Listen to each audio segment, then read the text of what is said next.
अगर अगले कुछ दिनों में दुनिया को एक ऐसा झटका लगे जिसका इल्जाम सीधा ईरान पर डाल दिया जाए, तो याद रखना ये सिर्फ जंग नहीं होगी, ये नैरेटिव की जंग होगी।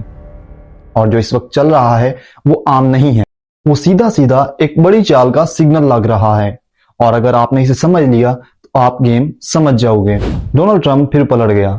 पहले कहा गया 5 दिन, फिर डिले, फिर और वक्त। सवाल सिंपल है, ये डिले क्यों? ईरान सीधा कह रहा है कि कोई निगोशिएशन नहीं चल रही, तो फिर ये किस चीज का ड्रामा चल रहा है? एक्सपर्ट्स कह रहे हैं जब फ्रंट पर पीस की बात होती है तो अक्सर पीछे प्लानिंग चल रही होती है। और यहां भी पिक्चर कुछ ऐसी ही लग रही है। अब ग्राउंड रियलिटी देखो, गल्फ रीजन में एक्टिविटी बढ़ रही है। सऊदीया, दुबई, कतर और बहरीन जैसे मुल्कों में मूवमेंट इंटेंस हो रही है। ये जंग अभी रुकी नहीं है, ये जंग सिर्फ अपनी शेप चेंज कर रही है। और जब जंग शेप चेंज करती है तो समझ लो नेक्स्ट फेज और डेंजरस होता है। अब आती है वो बात जो धीरे धीरे हर जगह डिस्कस हो रही है। इंटरनेशनल तजियाकार, मीडिया सर्कल्स सब एक ही लफ्ज यूज कर रहे हैं, और वो है फॉल्स फ्लैग, यानी वाकया कहीं और, इल्जाम कहीं और। अब इसकी ऑफिशियल कंफर्मेशन तो नहीं, लेकिन डिबेट इतनी ज्यादा स्ट्रॉन्ग है कि इसको इग्नोर करना मुश्किल हो गया है। और अगर ऐसा कुछ होता है तो सिर्फ एक अटैक नहीं होगा, बल्कि पूरी डायरेक्शन ही चेंज हो जाएगी इस कॉन्फ्लिक्ट की। और दूसरी तरफ इसराइल, अंदर से प्रेशर, सायरन बज रहे हैं और लोग बंकर्स में जा रहे हैं। हर कुछ घंटों बाद पैनिक और हर दिन सर्वाइवल मोड। रिपोर्ट्स कह रही हैं लोग मेंटल स्ट्रेस का शिकार हो रहे हैं और सोसाइटी प्रेशर में आ रही है। और ये वो साइड है जो अक्सर हेडलाइंस में नहीं दिखाई जाती। अब असल गेम क्या है? ऑयल, पावर और कंट्रोल। स्ट्रेट ऑफ हार्मज, यहां से दुनिया का लगभग 20% ऑयल गुजरता है।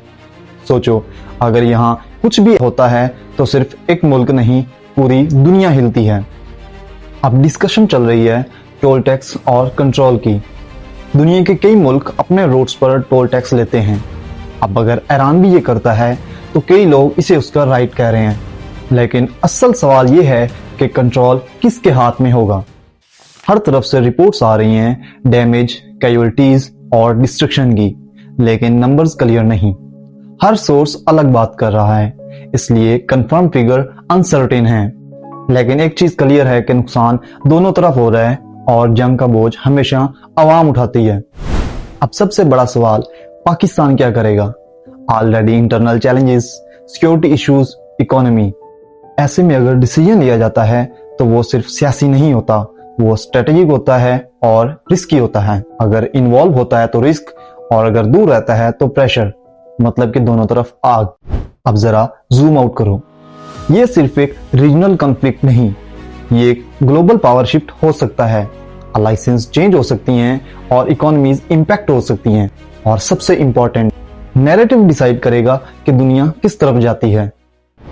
ये सिर्फ मिसाइल्स की जंग नहीं, ये जंग मीडिया की जंग है, ये परसेप्शन की जंग है, और ये कंट्रोल की जंग है। और जो आने वाला है हो सकता है वो इससे भी ज्यादा डेंजरस हो। आप क्या सोचते हो? क्या ये सब एक बड़ी प्लानिंग है या सिर्फ रिएक्शंस चल रहे हैं? कमेंट में बताओ। और अगर आप सच सुनना चाहते हो तो चैनल को सब्सक्राइब करो।